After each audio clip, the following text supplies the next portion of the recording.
Up, it's your boy. Try that again. What up? It's your boy, the Keys. It's Quis Couch. Take two. Back, but I never left. I just simply fell back. You know, getting to this point where you don't really feel like people care, and yet at the same time you have people hit you up. I was just talking to my brother Darius, and he was like, "Yo, do Quis Couch." And so I'm like, okay. Um, because it clearly is needed. Uh, the world needs to hear from the Keys. And I feel like I'm here on the couch. It's there's so much irony as I'm looking at one of my earliest designs for my Keys Daily Clothing character that I created, Black Dragon, from Children of the Dream. So, rock your own brand, right off the rip. If you're a designer, if you're an artist, support yourself, because if not you, then who? But so, if this is your first time watching the couch, it's something I started back in, I want to say, maybe 10 years ago. Yeah, around 2010. Took my PlayStation camera and just started recording me on the couch, talking about different things, social commentary, book and movie reviews. I've always found myself to be a fascinating individual. Apparently, there's a small smattering of people who feel the same. So, here it is. So, the whole idea of social influencers and YouTubers and all that stuff, I don't want to be that guy. Cat it was me. I was the one who was introducing people to the internet. I was the one that was making videos talking about stuff and being entertaining. Funny thing is, though, one thing my brother and I was talking about was the fact that I introduced the internet. And when I say that, I mean there's so much more to it. That's such a complicated, convoluted concept. But just to oversimplify, I did. And so if you Google me, if you're watching this channel, chances are if you're watching this, you already know that about me. But it's just crazy that something like my ridiculously significant contribution to humanity is pretty much completely overlooked. And whether or not my contribution will be acknowledged in the future or in my lifetime, it boggles my mind to understand what I did, what transpired. I named the internet. I gave it its creation. I gave it, when they came to me, there were 600 websites in 1993. It was, it went live from what I understand in 92. So within a year, the year that my dad died, the year that my dad died in 1993, I came to Buffalo from LA, and in that year, the year prior, I had read this letter on the steps of City Hall of Buffalo at the mayor's inauguration, a letter I had wrote to the mayor, Mayor Anthony Masiello, when he was elected back in 92. And that was incredible. I mean, just looking at the sequence of events of my life, from my dad dying in LA when I was 11 to coming to Buffalo, and then immediately to be put in a situation where the entire city of 7th and 8th graders wrote letters to the mayor as a contest. And my letter was chosen from the entire city to articulate the issues of the city. And I had just got there. I mean, I had went back and forth throughout my childhood. I would, spend half the year in Buffalo, half in LA, between the ages of, 5 and 11 until my dad died. And then I pretty much exclusively lived in Buffalo. So when, my dad died, and again, even going back, just looking at, when I was 5, I met Michael Jackson, and apparently I made an impression on him to the point where weeks after meeting me, he was talking about our experience and how he upon meeting me, was impressed by me when we met outside the toy store on Hollywood Boulevard, and he articulated it to my father, as the story goes. And then fast forward, there's a picture of me and Muhammad Ali. I'm sitting on his lap, which I don't know what was going on. I don't know, a little velvet suede sweater. It was cashmere, I think. They got why am I on Muhammad Ali's lap? I don't know that I would have been okay with. I'm pretty sure I wasn't okay with that. They're like, this is Muhammad Ali. Who the fuck? I'm 5. My world is very small. Who the fuck is Muhammad Ali? I don't know why I'm on his lap. I don't care who the fuck he is. He ain't Santa. I had issues with that. There's a big old slow talking, monster of a man. Y'all all excited, and then you tell me he punches people for a living, and I'm trying to process that. I have understanding of boxing. I'm not an idiot, but then it's just like, again, like I'm trying to process why I'm sitting on his lap. I gotta get to the point where I could I can do it once I go back and edit this. Just be able to bring the picture up. So in anticipation of me re-editing this and rebroadcasting it, getting to that point, this is the picture. Oh, I'll provide the audience. I won't have to say B. This is the audio, or this is the picture of me and Muhammad Ali and me sitting on his lap. There's a Dean song. I don't know if that was. So I should earmark this. 6:45. I want to do that. Go back and have the picture provided. So, anyways, going from meeting Michael Jackson, meeting Muhammad Ali, already my life was colored with this sense of exceptional experiences. I remember when I was in first grade, it was crazy because for like the first month of first grade out in LA, I was going to a school, Chirimoya.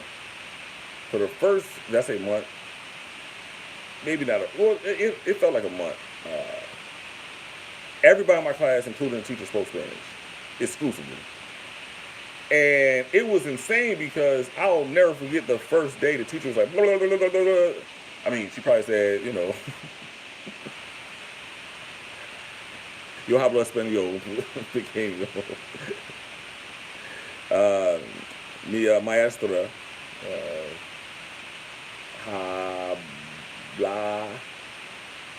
hablé, buenos días, la clase. Me llama es Señora Gomez.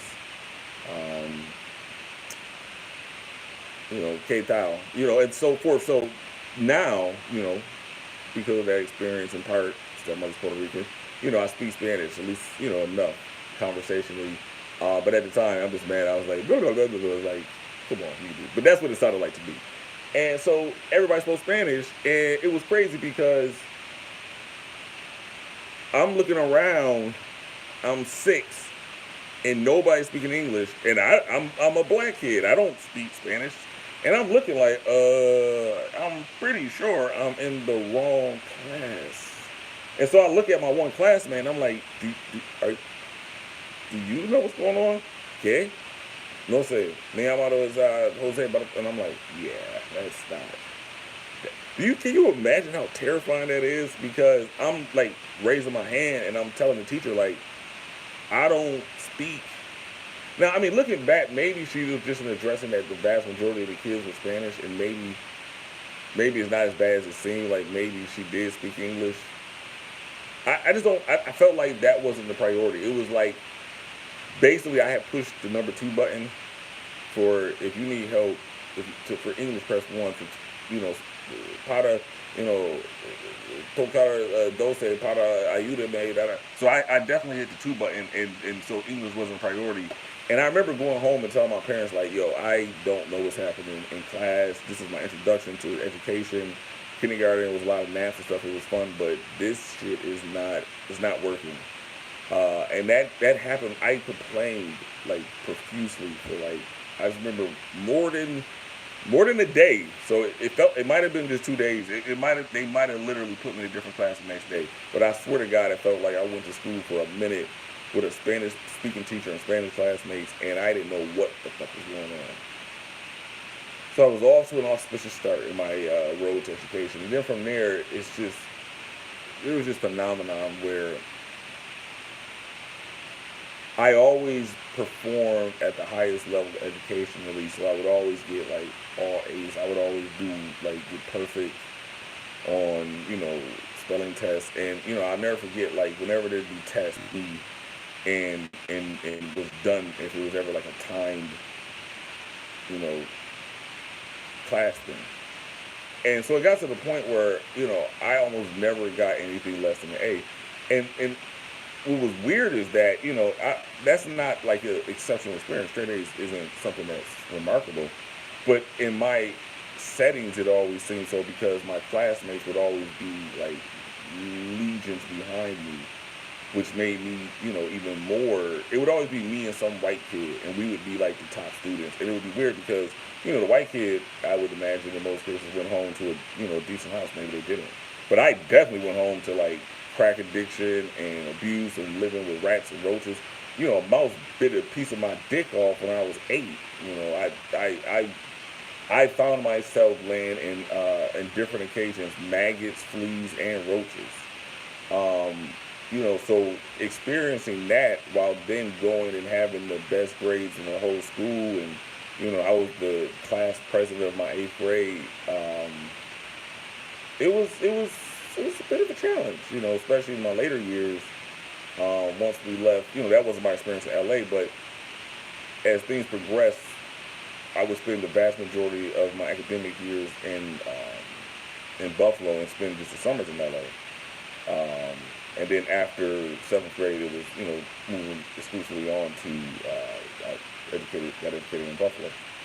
But ever since I can remember, as far back as like say 4th grade, after I would be done with my work, there'd always be people, white people in like literally lab coats and with clipboards, pulling me and a few other students out of class, and almost all throughout my education, I would be taken to like rooms, like on some MK Ultra shit, where they would do this puzzle, build a Rube Goldberg with a Rube Goldberg.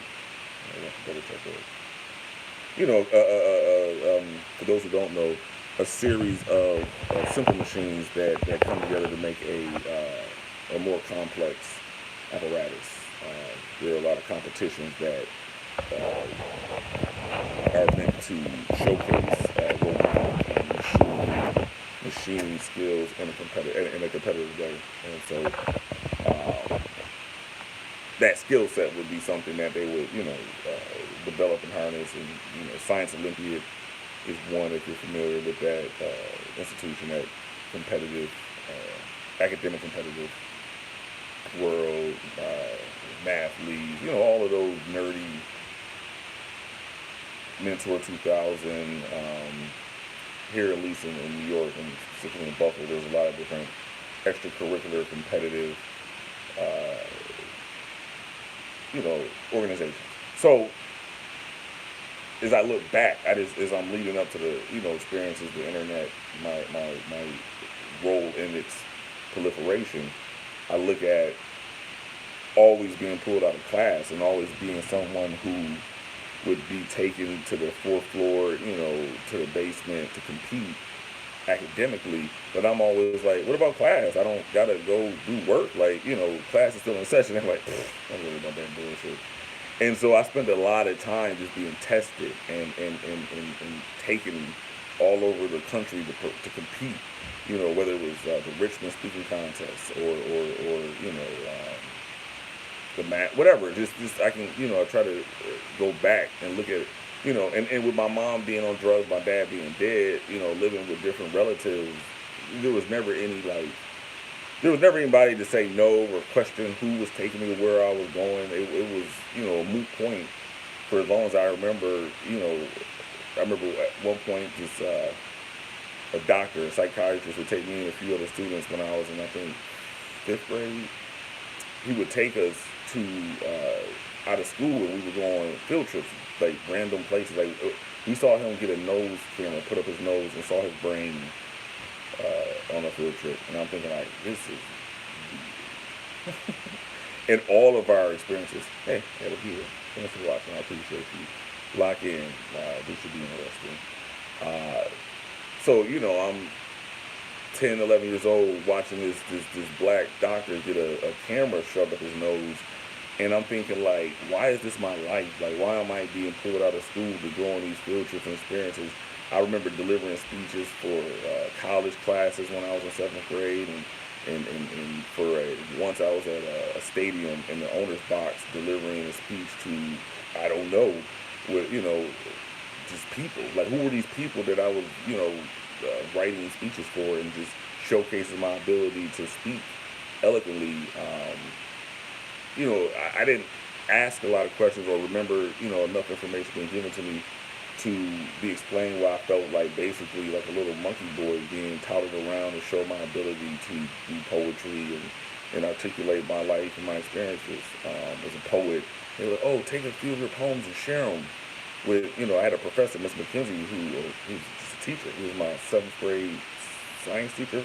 He would just take me around to just like, what do you want me to say? Whatever you want. Okay. So I would prepare speeches and poems and skits and perform them. And, I never got paid. I was getting out of class.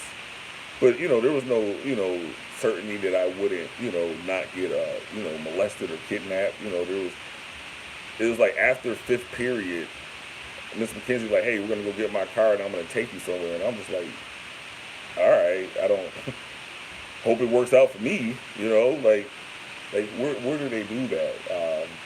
You come back at the end of the day, people was like, where did you and the science teacher go? I was like, I don't even think you'll believe me, but I read poetry to some college students at, UD. It was like, why? I don't know.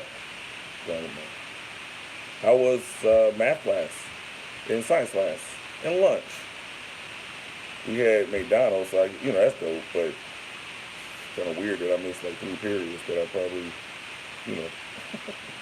should have attended. Like, and that was always happening. I was always being pulled out of class. So, when they brought the internet to me back in '93, it was another experience where I'm sitting in class and they come and get me. I'm in 8th grade at the time. And so it had to be 94. I got to go back and check. I got the footage, the original footage. I got the tape. The details are always shaky, I'm getting old. But either way, I'm sitting in class and they come to me. They're like, Marquise. And I'm like, what now? And they're like, we have this thing, the World Wide Web. And I'm like, yeah, I know. Like, sounds like it might catch on. Maybe. What about it? What about me in the World Wide Web? Well, we want you to explain it to the president. What? Wait, you missed a few things. First of all, the president of what? And, I explained this in my video, if you just Google Marquise Wolford. They're like, yeah, we want you to explain the internet to President Bill Clinton. And I'm like, I don't understand the internet. And they was like, well, we're going to give you a week to try to figure it out. And, we got this little project set up, dealing with volcanoes. It's a skit showcasing the potential of what is now the internet.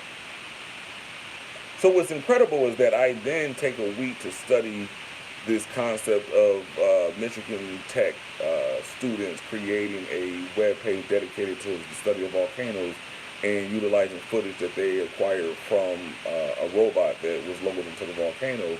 And with the pictures taken from inside the volcano, this information gave unprecedented access to volcanic phenomena. So, something like that is not remarkable by today's standards, but in 1993, 94, it was incredible.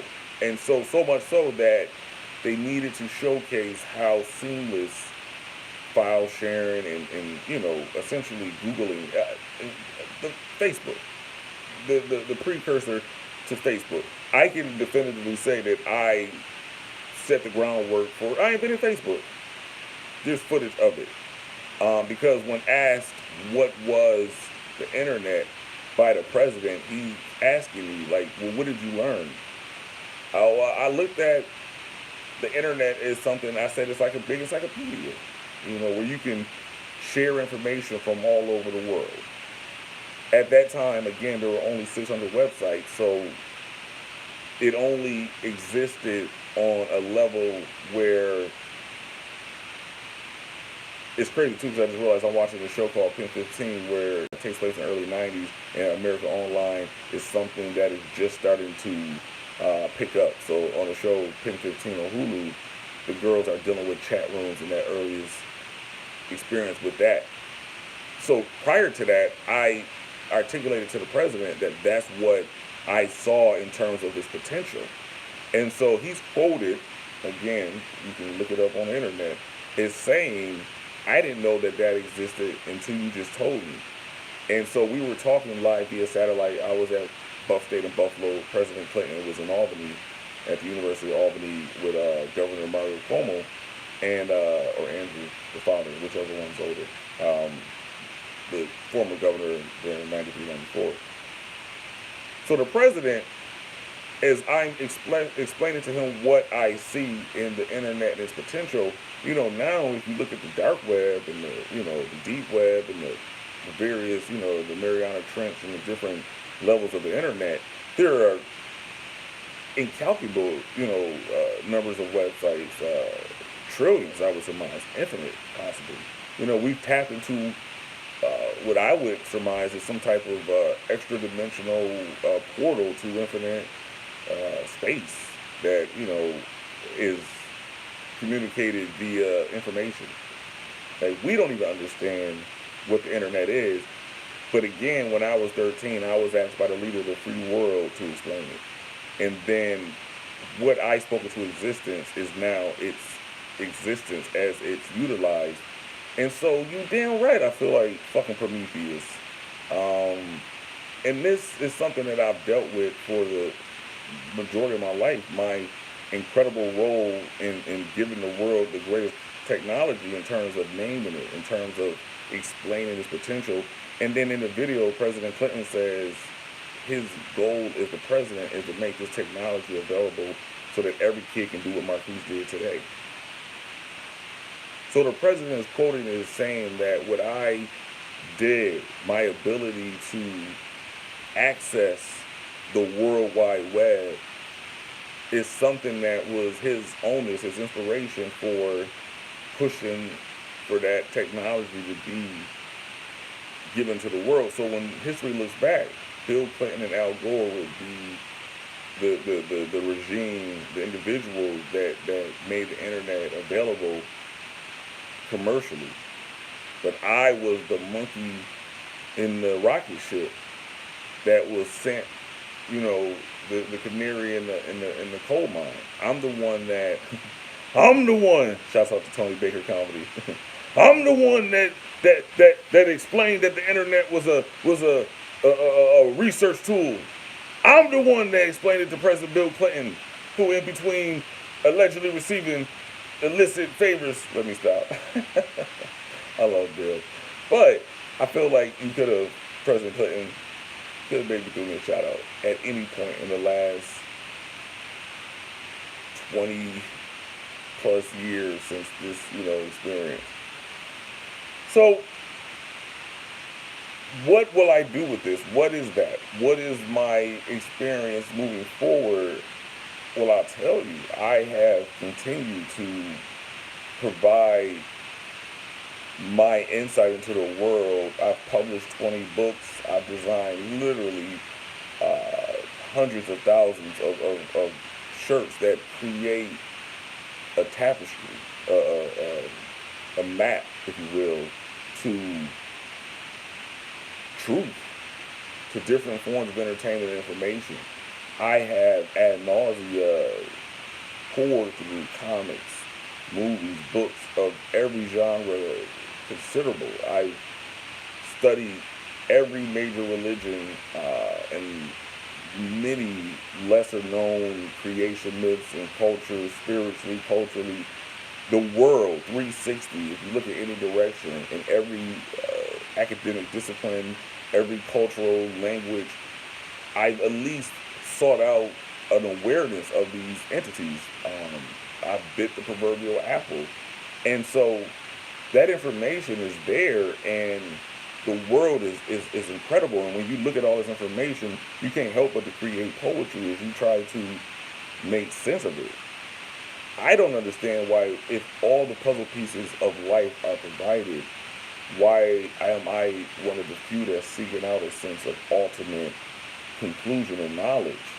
And what I've surmised is that we're locked into this battle of light and dark, and it manifests in so many different ways. And I see myself as a light bringer, as a child of light, as someone who fights for love and life. And I fight against the darkness that manifests itself almost primarily in me. The battle is 95% internal, and then that 5% is for y'all. And so I see often that I'm put in a position, Nipsey Hussle most recently was murdered, and, according to certain sources, it was because he was close to exposing this grand conspiracy about AIDS and the multi-billion-dollar pharmaceutical companies, and a lot of these deaths of high profile, and even not necessarily high profile, but certainly important, influential people, whether dealing with human trafficking or anything of significant merit, they end up murdered, and that's it. And I recently had a psychotic break in response to the belief that I was targeted for death and execution, because when I look at my experiences and my awareness, I can't help but feel that I'm important enough to be wiped out with my potential. And so that it led to me being cuckoo for a hot minute, but also that was precluded. I had literally just the day before I had back surgery that I'm still recovering from, because this was last week, and recuperating from my surgery. They had put me on that the next day fentanyl, Vicodin, Valium, morphine, oxycodone. I feel like I'm forgetting something. Some Tylenol, codeine. It was like a drug cocktail that was insane, and it pushed me to the point where I felt like I was living in an escape room or Gantz-like situation, where I felt like I was, it's a Truman Show, and I had been sanctioned. It's funny too, because shout out to my cousin TJ, he was telling me about some different anime, and I love anime, so he was putting me onto some of the deeper, darker stuff. And so then I started Googling, the worst anime of all time, or the most graphic stuff, things like Attack on Titan, Goblin Slayer, Parasite, Sword Art Online, a lot of incredible anime popped up. But then there were some other ones that were just darker and depraved. And so as I was searching them and, trying to watch them enough to see what the big deal was, I mean, some of the stuff was just fucked up. Hentai, I found out, means pervert in Japanese, so I never knew that. And so I'm thinking, like, man, did the internet, did Skynet go live and decide to sanction me because my search history, and prior to this too, I've looked up shit that, for various reasons, whether because I'm a depraved pervert or it's fascinating, and almost completely because of my clothing line, I look for provocative images that range, from sexual to political to violent to almost no lines across. And, I'm not going to sit here and justify my search history, nor try to act like, the point is, I created a situation where I thought, like, the internet was like, you're fucked up, and we're done with you. So, that and other circumstances, having been attacked by somebody that lives in my building because I reported his fiance for racially motivated harassment. A lot of conditions would, for at least for me, lead me to believe that, my time was up. So, you can't help but when you look at life, try to make sense. And my life is not made sense other than to suggest that I'm exceptional, I'm incredible. as I have 0 views, as I broadcast this to the ether without any validation, it becomes a sense of like delusion. So therefore, at what point do I reconcile these incredible circumstances? When I was in college, I met Russell Simmons at a time where, for those who don't know, Russell Simmons is instrumental in creating hip hop. It's a culture, with Def Jam. This man, along with Minister Muhammad, the man who organized the Million Man March. For those who don't know, look it up. It was an incredible experience in the 90s or 2000s. It's right there. I think it was in the 90s. Point is, these two men met me and was impressed with my ability. We were doing a protest against Governor Pataki, stuff at City Hall in Buffalo back in the 2000s, and they both were like, look at you, you're great. We want you to be involved. And then I tried to follow up, came over. But the man who created the Million Man March handed me his card and said, when you're ready, contact me. Former head of the Nation of Islam, the Hip Hop Action Network. These experiences, as they have continued to happen throughout my life, have provided a sense that, I'm important. And yeah, it's egotistical and narcissistic and very possibly delusional. But then at the same time, when you have met Michael Jackson, explain the internet to Bill Clinton, when you met Muhammad Ali, who there are more books written about Muhammad Ali than anybody in history, including Jesus Christ. When you've met and touched stars, and your whole life people are telling you you're great, you're amazing, yourself, and all that, you look at your experiences, you look at, even your children, how incredible they are. You look at your siblings and the people that are genetically connected to you, your parents and grandparents, and how exceptional, incredible they are.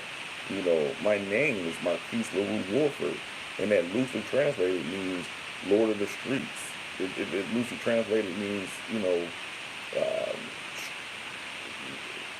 entitled royal street clothing maker.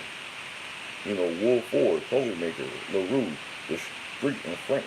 Marquis is a title between Duke and Viscount that, dates back to medieval times when you had an individual who was responsible for ruling that part of the realm, the outskirts of the kingdom, where it was the border between the barbarians and the uncivilized world and the realm. And a marquis or marquita were the ones responsible for bridging the gap between the wilderness and the civilized. And so marquises could go and speak to the king and give new information and technology and experiences from the wilderness, and then go out there and give them all of the benefits of the civilized world. And marquises were the only ones that, could freely travel and expected to travel between both worlds. And I'm someone that was born in Hollywood, and then I moved to Syracuse, and Syracuse has the highest literacy rate in the country as of 2010, and I'm a 20-time published author with a degree in English, born in the place that provides some of, if not the greatest entertainment to the world, and it's the complete opposite ends of the country.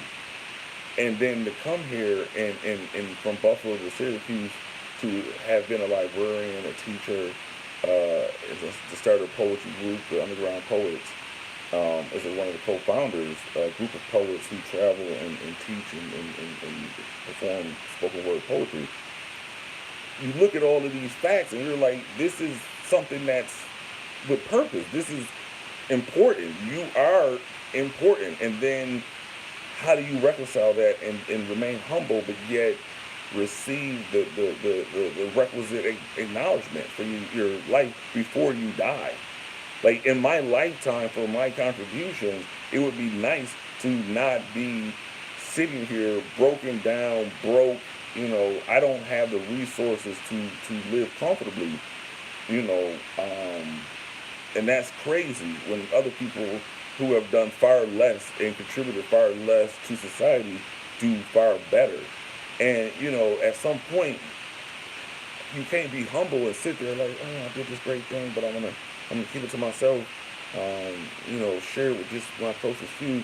At some point, it's like, no, the world needs to know that I helped with the proliferation of the internet. I helped make the world and continue to dedicate myself to to inspiring and educating.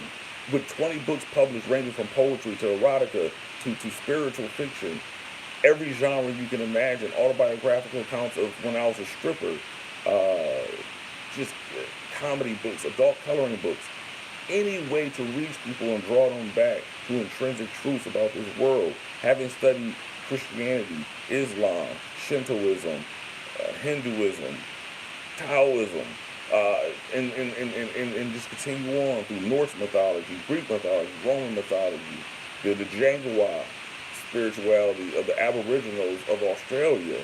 I mean, I don't care how obscure, I'm fascinated by cultures, and I hold them all in equal regard, from ancient Mayak and the Hermetics and the Kabbalion, to the turtle and the fox and the Anasai of the African faith, and just, the conflict between the Yoruba and the Igbo in Nigeria, people being people.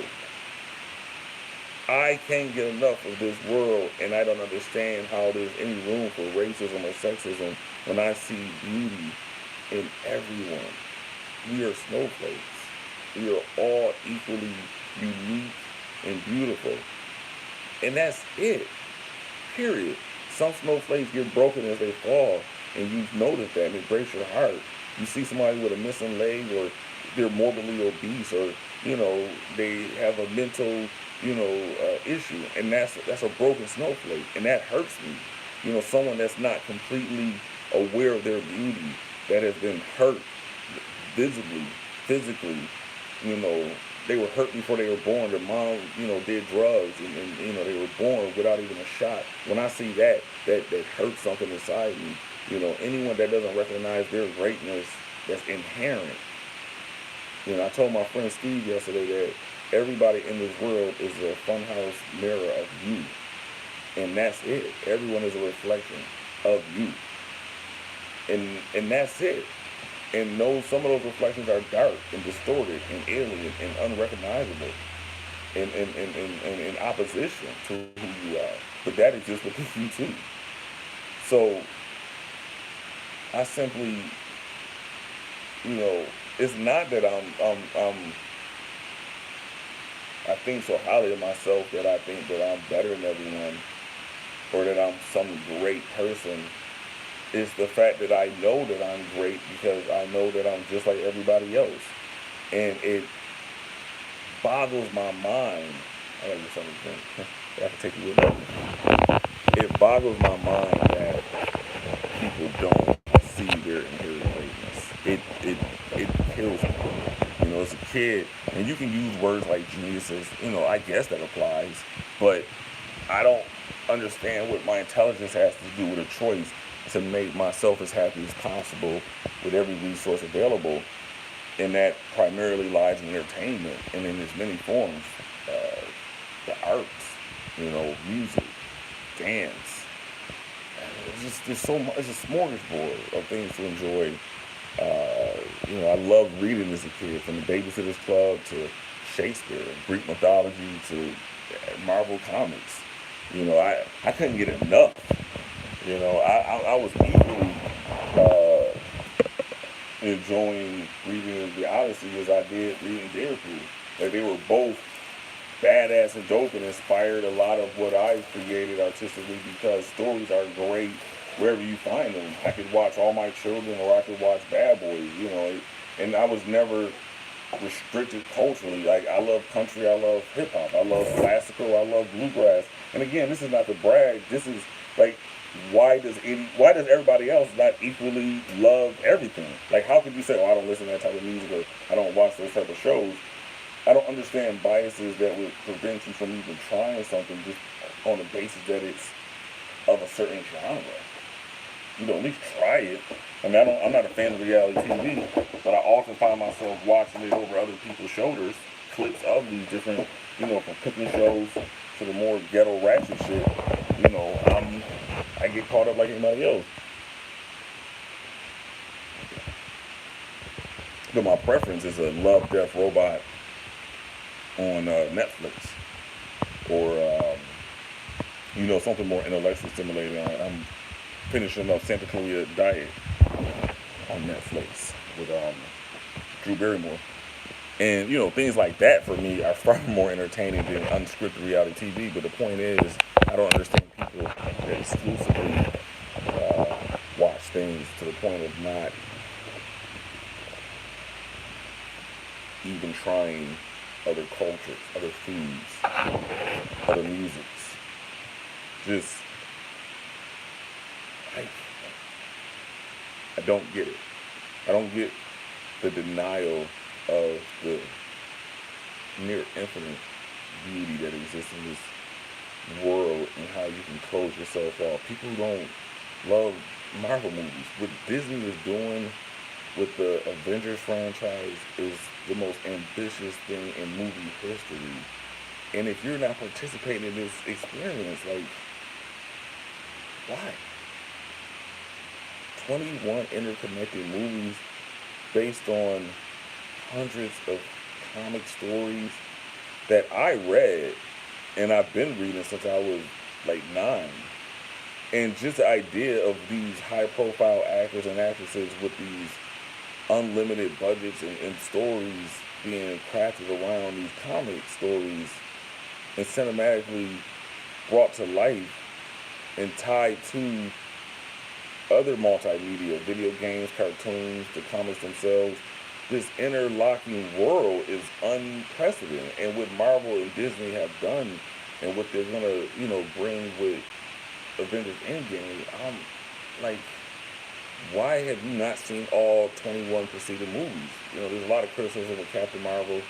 I loved it. Brie Larson, I loved her since the United States of Terror. I can see place for criticism, but I can see that with every movie. Nonetheless, I thoroughly enjoyed it, and I've enjoyed, for the most part, all the Marvel movies.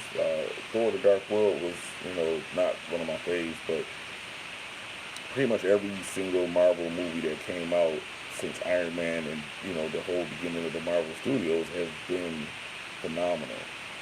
So that's just an example of something that I don't understand, people who don't, it's not for them. I mean, I'm not, I understand people not liking things. But what I don't understand is, it's like not liking pizza or sex or money. I don't understand, my love of Star Wars. It penetrates the movies. I read the books growing up, starting with the Young Jedi Knight, the Jedi Academy. Yeah. The Jedi Academy was featured the Young Jedi Knights, the children of Han Solo, Luke, and Leia. And then I started reading the Star Wars novels, which were at the time, before Lucas sold the rights for Lucasfilms and Star Wars to Disney. All of those books were under the same,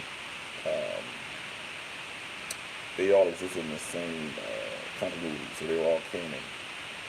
And I love the continuation of the original Star Wars stories as we saw the next generation of Jedi, and Sith develop. And it was such a rich universe that was developed, well over hundreds of books written in the interim between the 1970s and up to, 5 years ago. And I was a fanatic for those books. Every time a new Star Wars novel dropped that continued the ongoing story, it was incredible. The Yuzan Vong Wars, the death of Chewbacca, spoiler alert. Balance Point, if you get a chance, I highly recommend that novel. It's no longer part of the Star Wars mythos since they, retconned, or not retconned, but they certainly, since Disney bought it, they created character of Rey and Kylo Ren. And those are like amalgamations of characters that were established in the books. I hate to be that guy, but the books are better. So I'm not necessarily loving the new direction the new Star Wars films are going. I did like Solo. I love Rogue One.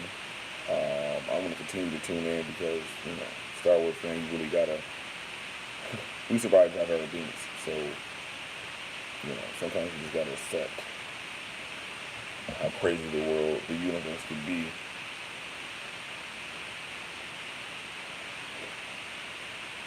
That being said, there's just so much great stuff out there. Most recently, I've been watching the Gantz series, and man, oh my God, Gantz. Ooh, it's good. It's real good. I mean, it's it's a Japanese manga that was adapted to a series of anime. Uh, Netflix has Gant Zero, which is a retelling of the Gant's main story. And then there's just this live action Gant's movie, and there's a few movies out there. I'm still in the process of trying to get it all. But the idea of people being transported to a mysterious environment, well, they're transported to Tokyo, but in a parallel dimension, essentially, where they're not perceivable by the people around them. Uh, well, in one version they're not. But the point is, they're fighting these aliens, and it's a very convoluted, mysterious story of why they're there, and they're caught at the moment before they're killed or as they're killed, and controlled by this mysterious force that is either the government or aliens or extra dimensional beings or some combination. And they never, as far as I know, explain what are the forces or what is this Gantz. So that in itself is unsettling because we live in a world where like anything is possible. We could all be in the Matrix. We could be in someone's fishbowl on their desk. We could, be in the thumbnail of a giraffe, in another galaxy. We could, be in hell. We could, just really have a mundane experience with no exceptional uh, possibilities. At any point, a fissure can open up in reality, and future mutant dinosaurs can come pouring in and say, "We're your overlords." It excites me to know. It's incredible when I think about the possibilities of what could happen, and having read so many stories and watched so many sci-fi fantasy shows and movies, from Black Mirror to, like I said, most recently, Love, Death, and Robot. I'm ready. I'm always ready for some shit to pop off, and this is our new status quo.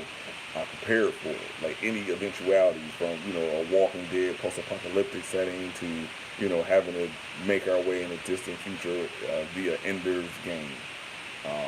Whatever the case may be. Cryogenically freeze me, wake me up in a billion years, and, let's deal with that reality. It's exciting. Life is exciting. And as I've sat on my couch these last few months, recuperating from a herniated disc and then back surgery, I've had a lot of time to really absorb a lot of pop culture, even more so than I did when I was working.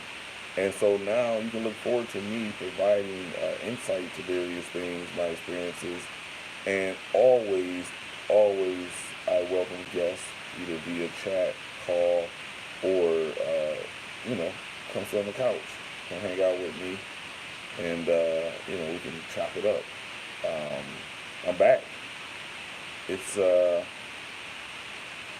again, a message from a good friend, Tammy, who she's incredible, what she's doing in here in Syracuse and New York in terms of film. She's doing her thing. Syracuse has so much talent. I spoke earlier about it having a high literacy rate, the highest literacy rate as of 9 years ago. But despite that, there are people here, whether transplants or natives, who have and continue to do incredible things. So there's so much potential in this city. And I've met and continue to, deal with a lot of incredible people and artists. And so there's certainly hope. And I'm always reminded of that in the circles I move in when I go to do performances or go to different social events. So shout out to Tammy, Reed's doing her thing here in Syracuse, and all the other people that are involved in incredible things. The world needs that. So yeah, I'm gonna go for an hour, so do another 10 minutes. It's hard, when you don't feel like you're getting views or consistent views, it's hard to just feel like you're just talking. That's one of the main reasons why I don't do this. But then when I don't do it for a long time, people are like, yo, what's up with Quis Qouch? There's like 8 people out there that, insist that this is incredible, it's needed, my views, my insight. And I'm just like, really? I feel like no one wants to hear me talk, for an extended period of time. I could go forever. So I'm always torn because I would never do this. I just accepted a long time ago that most people just don't give a damn, which is why I create shirts and hoodies that showcase the things that I want people to be aware of.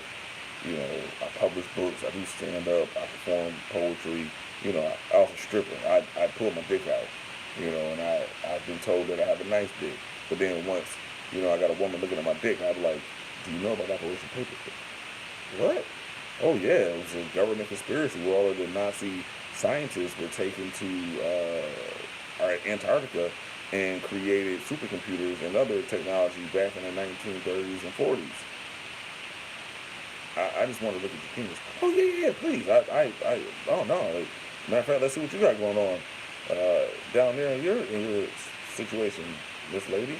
Like, I love sex, but I also love talking about ancient conspiracies like the Medical Dual Society. That's Thule. You will notice it on the back of German cars, but it's also involving the occult and the philosopher's stone. What? Full Metal Alchemist. Huh? Harry Potter. What? Eternal life. Human sacrifice. The Illuminati. What? Point is, I have stared down the rabbit hole. Alice is there. Rabbit. The Eternal Tea Party. And it was terrifying and beautiful. Like an anus of your lover. That's life. A lover's anus. It's horrifying and disgusting as one could possibly fathom. But yet there's a vulnerability and a softness and a beauty. It's all rapture. Everything. The sun, the birth canal. It's an exit, not an entry, depending on who you are. It's very symbolic. You can't live without taking a shit. Life is shit. But shit fertilizes and brings life. Without waste, there's no space. The toxins are removed. It's the nastiest, most important thing that we do. And so, how did I get there? I got away from fast. The point is, love life. Don't expect it to be great. But at the same time, see the greatness in it. And take solace that we're given opportunities every moment to suck from the teeth. And suck quick and hard and fast, because that teeth can be pulled from you just like that. So get at it. And it's manifested in so many ways. Tomorrow, Kevin Hart drops a new stand-up, Irresponsible. That shit looks hilarious. I cannot wait. I live in a world where I know that that's coming, and there's a vast majority of people who don't. I just found out a week ago when on YouTube, I get my updates about, like the logarithm for YouTube knows what I like. So I know what's coming down the pipe in various forms of entertainment, because me and YouTube work together to get me that shit quick. And I can't wait. And most of y'all don't know what's coming. And that's what I can't wait for, is shit like that. We, less than 2 weeks away from the new season of Game of Thrones? What? My nigga Jon Snow and my motherfucking girl Daenerys? What? Let's go. Oh. April is about to be really, really, really, really, really dope. I'm about to act a fool, pun intended. Listen, between Game of Thrones, Avengers Endgame, and Kevin Hart Irresponsible, the next few weeks is about to be a fucking... It's about to be dope. It's a good time to be alive. It's a great time to be woke and aware. And I would just always hope to inspire people to dig deep, to find the joy and beauty in your existence. And if you need any inspiration, motivation, or just entertainment, good quality entertainment, come to the couch. Come chill with me. I can certainly point you in the right direction. I'm all access when it comes to information. I definitely want people, if you ever need a list of great books to read or shows to watch, I'm your man. My favorite shows include The Office, hands down, Game of Thrones, Rick and Morty, and then from there we can talk. Sopranos, The Wire, Boardwalk Empire, Entourage, Shameless, The Magicians. We can do this all day. I genre hop like a motherfucker. I just watched Man Like Mobeen. That's Mobeen, Man Like Mobeen on Netflix. Incredible. And in a world of Islamophobia and people just being xenophobic and racist and ignorant, a show like Man Like Mobeen creates a access to a world of Muslims and English people of color that are just living their lives. And Trump's hate speech and the climate of the world we live in right now, I think is more important than ever to watch movies and shows and entertainment and to be aware of the cultures and histories and spirituality of other people more than ever. Because they're us. We are them. And there's the Rastafarians and say, I and I. It's just that simple. Love yourselves. Love each other. Stop the hate, child. Quote Harlan Williams from Half Baked. So get out there today and understand that the past is prelude. Live your life starting today, because as I love to say, today is the first day of the rest of your life. And do that shit to the fullest, because as far as I know, you only get one. At least in your present incarnation. So whatever is next, the you that you are now, make sure that you is dope as fuck. And if you ever need any type of indication what dope as fuck is, get out there and look at the signs, the indications, the inspirations that exist in everything that you could possibly come across via the internet. I watch every movie and TV show for free. I just Google watch blank free online, and then I find sites that have every movie, every TV show that's out right now available to watch right on your phone, free. All you need is Wi-Fi. You know, you go to a library, a Dunkin' Donuts, post up the mall, plug your phone up, and just kick back and just relax and enjoy stuff like My Hero Academia. Narcos, Mexico. The birth of, drug trafficking and the cartels in Mexico and Colombia. I mean, there's so much out there. I'm in the process of finishing up Us. Green Book was great. I don't care what nobody say. The Upside with Kevin Hart and Bryan Cranston, phenomenal. There's just a lot of great stuff out there. And thanks to the internet, you just got to comb through it and find it. AP Bio, that's a hilarious show. I mean, it's a good time. It's a great time. It's the best time.